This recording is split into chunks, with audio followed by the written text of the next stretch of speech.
Yahoo News, 30th of July 2023. For now, the French finance minister calls disengaging from China an illusion. For the foreseeable future, it is an illusion because a substantial decoupling from China won't happen for at least 5 years. As some Western nations rethink their reliance on the Asian superpower, France's finance minister said during a visit to Beijing on Sunday that severing all economic connections with China was an illusion. "We vehemently reject the notion of decoupling," Finance Minister Bruno Le Maire told reporters at the French embassy that decoupling is a myth.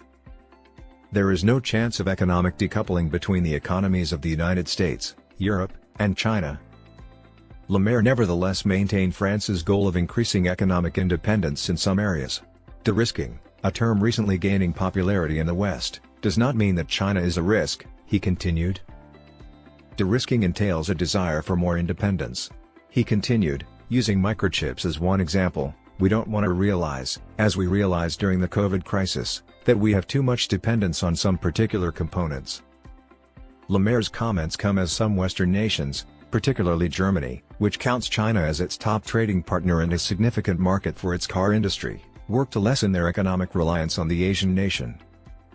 The U.S. Treasury Secretary Janet Yellen stated that decoupling the U.S. and Chinese economies would be virtually impossible during a visit to Beijing earlier this month, despite the U.S. having also campaigned for de-risking from China. Meanwhile, China has criticized Western de-risking efforts, with Premier Li Qiang referring to the idea as a false proposition last month. Le Maire will visit the southern innovation capital of Shenzhen on Monday to meet with business executives when he is in China for high-level economic discussions.